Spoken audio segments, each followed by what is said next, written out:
What is going on? Welcome back to the Underdog Investor audio experience. My name is Colin, and today I'm going to be talking about correlated pairs. Now, at this recording, Bitcoin just reached an all-time high of $88,000, which is very exciting, which has led the rest of the crypto market to follow pace. And all of my, I actually hold a couple dozen assets in my bull run bag, and all of them are up since just a couple weeks ago, which is very exciting. But then it begs the question of, well, how do we profit the most inside of our DeFi portfolios? So right there, I was talking about my bull run bag, where I'm holding single asset exposure assets, meaning I'm just holding ETH and I'm holding Arrow and I'm holding Link and I'm holding Render and I'm holding Sol. All of those are increasing in value as the price of those assets move up, right? All very self-explanatory.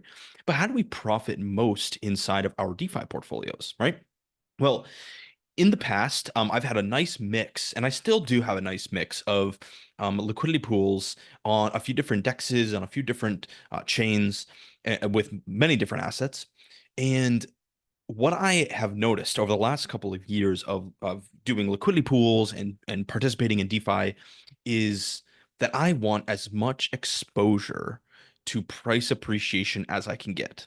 Yes, the fees that we earn on Uniswap or on Orca or on Cetus as the trading fees, they're amazing, right? The trading fees that we earn as people swap these assets back and forth are really great, especially during times of sideways movement and kind of boring markets. We can use these vehicles to produce nice cash flow. Now, this can still be done in a bull run, and prices will appreciate because remember, we're invested in the underlying assets. And so if I have a pool, let's say wrapped ETH and Arrow, and both wrapped ETH and Arrow are moving up in value, I'm going to see price appreciation with the value of my liquidity pool, which is great. But the thing is, with liquidity pools, we're always capped in terms of the potential that we can earn based on the mechanics of a liquidity pool. What do I mean by that? It means that that if one of the assets is outperforming the other, if this is a concentrated pool I'm talking about, if one of the assets is outperforming the other, that outperforming asset is going to get converted into the underperforming asset. And so when that happens, that's what we call impermanent loss, which is a fancy term to say that it is the difference in price, difference in dollar value in comparison to what the pool is worth in comparison to what it could have been worth if you were just holding those assets. And so for me, when I'm thinking about profiting the most inside of DeFi, inside of liquidity pools, I'm thinking about two things. I'm thinking about single asset exposure. So for me, I really like lending for this reason.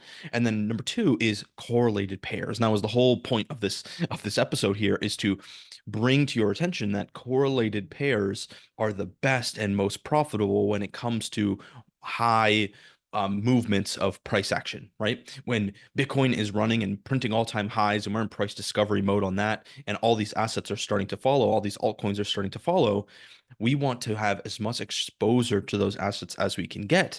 And when we pair one of those assets with a stable coin inside of a liquidity pool, we are capped to the growth and the potential of the price appreciation. Okay, let's use an example. I've been in a Sol USDC pool for forever now. It's been 7 months, and in DeFi, that's a lifetime.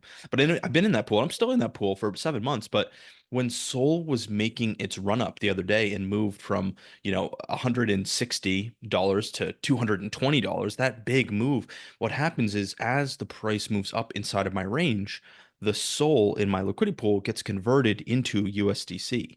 And so when the price of Sol bounced out of the top of my range at 220 for a little bit of time, when it did that, had no exposure to Sol anymore. I had no exposure to Solana.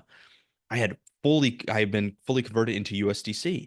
And so when we're setting our ranges for concentrated liquidity pools, especially when it comes to stablecoin pools, we want to have a nice wide and bigger top side so that it has the potential to move through our range at bigger price points. Hopefully that makes sense. And if not, just make a post in the community. I'd love to support you on this.